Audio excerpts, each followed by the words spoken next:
Okay, so what if I know nothing? We get this question at least a few times a day. People emailing us saying, what if I open the test paper on test day and I look at the task 2 question and I know nothing? I just don't know how to start. I don't understand the topic. I don't know how to think of ideas. So if you look at most IELTS websites, the majority of them have fake questions. And this is where this fear comes from. Because if someone is producing IELTS questions and they don't know what they're doing, normally what they do is they think that, oh, IELTS is really difficult, therefore I must create really difficult, complex questions. If you look at real IELTS questions, so ones produced by Cambridge, if you go onto the IDP website, the British Council website, the official IELTS website, you'll see that task 2 questions are not really that complex.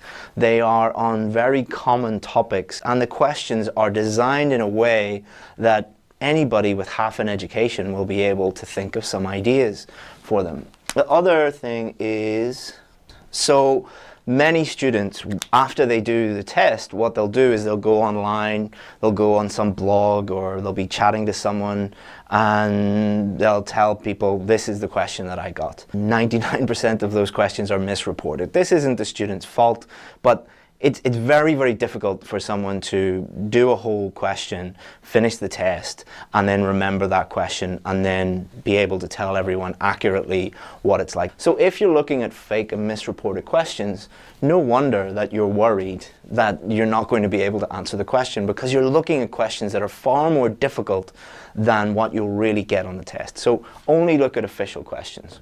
Then you also need to think about the common topics. So the common task 2 topics. Now, can we accurately predict exactly what is going to come up? No. But are there some topics that come up again and again and again? Yes. I've analyzed thousands of past questions, and there are some topics like education, technology, health, environment, government, these everyday topics that do come up quite regularly.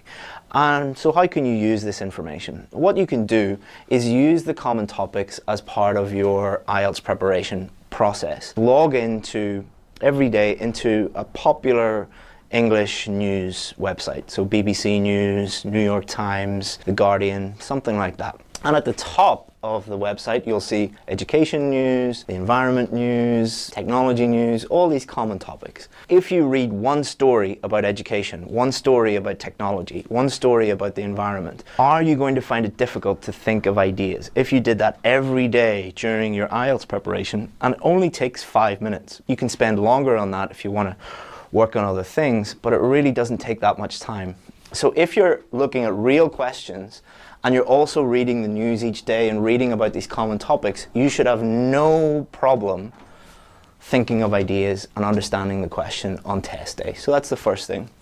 Next, what is a good idea? So it doesn't matter how amazing an idea generation technique is if it is resulting in bad ideas. So we have to think about what a good idea is, so that when you're generating your ideas, you'll be able to pick the ones that are best and be able to use those in your essay. I hope you're enjoying this video on IELTS writing. If you want to improve your IELTS writing even more and put all of the things that you're learning from our YouTube channel into practice, I've developed a free course called IELTS Essay Builder. What IELTS Essay Builder does is it gives you a free course that structures everything from your introduction to your main body paragraphs to your conclusions. It shows you step-by-step, sentence-by-sentence, how to write everything that you're learning here. And it's 100% free, and it's helped thousands of students get a band 7, 8, and even 9. To sign up for that for free, all you have to do is just click the link in the description, enter your email address on that page, and we'll send you that free IELTS Essay Builder for free. Thanks very much. Now back to the video. So what is a good idea? So the first one, and the most important one, it has to be relevant. All right, it has to be relevant to the question. If it is not relevant to the question, it is not going to answer the question. The number one thing that you must do is answer the question. So if you have irrelevant ideas, you're not going to answer the question. You're likely to get a band 5 for task achievement. The rest of your essay is not going to be very good either, because you're starting off on the wrong track. So imagine you are on a journey The end of your journey is when you finish your essay. If you use irrelevant ideas, you're going off on a tangent. You're going to write about something that is completely unrelated to the topic. So make sure your ideas are relevant. Second thing is, can you develop those ideas? So you might think of the most amazing idea ever, but if you can't explain that idea, if you can't support that idea with a relevant example, it's useless. Because in the test, in the writing task 2, you're not just going to write a bunch of ideas. You're not going to have a main body paragraph with 6 or 7 different ideas. You're going to have one idea, and you're going to fully develop that idea with explanations and examples. So unless you know about that idea and you can develop it, you can explain it, then don't use it. The third thing is, can you think of that idea quickly? So if I give you 6 hours to think of an idea, anybody can do that. But can you think of ideas quickly? So what you're trying to do is you're trying to think of relevant ideas that you can develop and that you can think of quickly. So those are the 3 things that you should be thinking about. If you can't think of relevant ideas, if the idea is not relevant, it's not a good idea. If you can't develop it, it's not a good idea. If you can't think of it quickly, it's not a good idea. All 3 of those things must be present in any technique that you use to help you generate ideas. And that brings us on to brainstorming. So as I said at the start of this lesson, if you go into any IELTS classroom today, so all around the world there will be 100 different classes all teaching IELTS at the same time. If you ask the teacher, how do I generate ideas? They will say, brainstorming. Now, does this work? No, it does not work. In fact, it is the most useless thing that you could ever do on the test. It does not help at all. Why is that? Brainstorming results in irrelevant ideas. How you brainstorm is you just think of as many different ideas as possible. So if you're just thinking of as many ideas as possible, what you're going to do, you're going to think of irrelevant ideas. You're also, because you're thinking just about as many ideas as possible, you're going to think a lot of those ideas are going to be ideas that you know a little bit about, but you can't fully develop them. You can't explain them. You don't have examples for them. So what this does is it results in a huge number of irrelevant or useless ideas, and it takes you a very, very, very long time to do that. So you're left with a bunch of useless information. You've just wasted a few minutes, and then you have to sort through all this useless information. A better way would be to quickly think of relevant ideas that you can develop and be able to do that pretty much instantly. Now, instantly is probably the wrong word, actually. You don't want to do things instantly because that means you're not thinking about them, but you should be doing them pretty quickly. When I work with my students on my VIP course, we aim to get them to the point where they can think, look at any question and think of relevant ideas that they can develop in a few seconds. And that might sound a little bit ambitious, but it's totally possible by using some other idea generation techniques and forgetting about brainstorming. So if there's one thing that I would suggest to you to take away from this lesson, is stop brainstorming. I know that your teacher has probably told you that that's a really good idea, but your teacher hasn't taken the time, like I have, to really work with students and consider what actually works and what doesn't. If you want to stick with brainstorming, stick with brainstorming. If you want a better way to do it, keep watching this lesson. So number 1 is called the coffee shop method. And I developed this myself when I was working with students in the classroom. And one thing that I picked up on, one pattern that emerged, was when I first walked into an IELTS class, I would start the class maybe the first 5 minutes just chatting with the students, asking them how they were, talking about different things in the news or talking about current events. And these were intelligent students that had no problem talking about these current events, things in the news, things that they were doing, no problem at all. As soon as the class started and as soon as I put a task 2 question in front of them, the same students that had no problem whatsoever thinking of ideas, it was like their brain completely shut down. So I started to spot this over and over and over again. And when you spot a pattern like that, obviously there's something wrong and you want to fix it. So what I did was I spoke to the students and asked them, why do you have no problem thinking of ideas before class, but when class starts, you can't do it. And it was because they were in something that I call test mode. So this affects your writing, it also affects your speaking more than anything. That people, for example, on the speaking test, when you are talking to someone outside of class, their fluency is great, their grammar is great, their pronunciation is great, but then when they step into the real test, everything falls apart for some reason. Again, this is what I call test mode. So what we want to do is we want to normalize the situation. So even though it is a very stressful test and you're going to have, there's a lot at stake, I understand, I speak to students every day about how important this is. We want to normalize it as much as possible and reduce stress as much as possible so that we can think normally.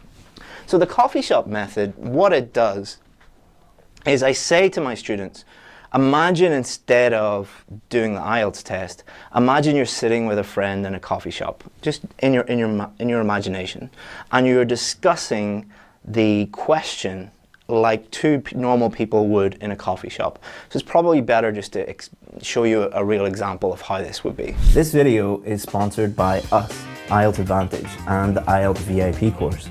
The IELTS VIP course is the most successful IELTS course in the world. That is a fact because we have more Band 7, 8 and 9 success stories than any other IELTS course in the entire world. We do that by simplifying the whole IELTS process, supporting you with some of the best IELTS teachers in the world, and being with you every step of the way until you get the score that you need. To thank you for making it this far in the video, I want to give you 10% off our VIP course. All you have to do is just look down in the description. You will see our special link that you need to get 10% off. Just click that and you can sign up. If you have any questions about the VIP course, always feel free to get in touch with us. chris@ieltsadvantage.com is my email address. We answer 100% of the questions that we get. Hope that you become a VIP. If not, enjoy the rest of this free video. So here's a question. Today, more and more tourists are visiting places where conditions are difficult, such as the Sahara Desert. What are the advantages and disadvantages for the tourists? So this is a real question from Cambridge 12, and this is a very typical question. It's not difficult to understand, but when students see this, they overcomplicate everything. They make it more complex than it really needs to be. So instead of just looking at this question like an IELTS Task 2 question, imagine you're sitting with your friend in a coffee shop and you're saying, like, a lot of people are going to more extreme places on holiday these days. What are the good and bad things about that for the tourists? So instead of using words like, advantages and disadvantages, just simplify it. What are the good things about that? What are the bad things about that? And by doing that, you will be able to easily generate ideas that are relevant, that you can develop, and you can think of them quickly. So no brainstorming, just thinking about that for a few seconds and it will generate really good ideas pretty much immediately. Another way to think about this is something that I call the family fortunes method. This is something that I developed with my VIP students because, as I said before, one technique will work for some students, but it won't work with other students because their brains don't work like that. Everybody is different. Everybody's brains are wired differently. So there were some students who I was showing the coffee shop method to and they were still having problems. So I said, okay, let's think about this differently and let's think about why you find this method difficult. So they were still overcomplicating everything. This is particularly with people who are very intelligent. So I think about a third of my VIP course, they're doctors and engineers and lawyers and people like that, like very, very, very intelligent, highly qualified people. Those types of people tend to overcomplicate everything and they find it very difficult just to keep things simple. So this is for someone, if you're a doctor or an engineer, a lawyer, someone who has a lot of education, this technique is probably for you. So what is Family Fortunes? Family Fortunes is a game show. And basically what it is, they ask the contestants questions, and the questions are always, we asked 100 members of the public this question, what was the top answer? What was the most common answer? And this is a great way to think of writing task 2 ideas. So what you do is, you look at any question, and you think, if we asked 100 members of the public randomly, what would be the most common advantage that they would say, and what would be the most common disadvantage that they would say. And if you do that, you will always think of very relevant ideas. You will always think of ideas that you can develop, because these are the most common ideas. They're the most straightforward ideas. They're the most simple ideas. And you'll always be able to think of them quickly. So some people like this one, some people like that one. There are many other techniques that I teach. I'm not going to share all of them with you because that would be a very long class, and my VIP students would be a little bit angry with me if I shared everything with you. But hopefully that will help you generate ideas. So now what I'd like to do is look at this question, pick one of these techniques. So either imagine you're in a coffee shop and you're discussing this with a friend, or think what would be, the common advantage, what would be the top answer for disadvantage, and you could simplify it by, what's a good thing about it? What's not such a good thing about it? Keep it simple. So in the comments, let me know one advantage and one disadvantage, and you will surprise yourself just how easy this is. Okay, so we're getting some comments. Thank you very much. So Lynn Lloyd says advantage, unique experience. Excellent. That is the most common one. That's the most straightforward one. That's the easiest one to explain. Perfect. Experience about desert. So this question is not about deserts. It's not about the Sahara Desert. They say such as the Sahara Desert just to help you understand the question. The question is about visiting places where conditions are difficult, so extreme places. So it's not about deserts. Afshin, explore new places. Yep, perfect. So you get the idea how easy it is to think of these things. So give me one bad thing, give me one disadvantage, one drawback of visiting a place that has an extreme environment, like Antarctica or the Arctic or the Sahara Desert or Mount Everest or something like that. So the negative thing, Gurmeet, health problems. Yeah, so the negative part of visiting the Sahara Desert or Antarctica is something could happen to your health. Or, you could have an accident, you could get a disease, there's not many hospitals around there. That's probably number one reason why people don't go on holiday up Mount Everest. Some people do, but most people don't, because maybe it's not the biggest reason. Maybe because it doesn't really have, beaches and cocktails and, things like that. Disadvantage, complex preparation. Yeah, it's expensive to go to those places. So it's, what does the average holiday cost? $1,000, $2,000 probably to visit Antarctica. It's going to cost $10,000 to $20,000. All of you are getting it. All of you are thinking of great advantages and disadvantages.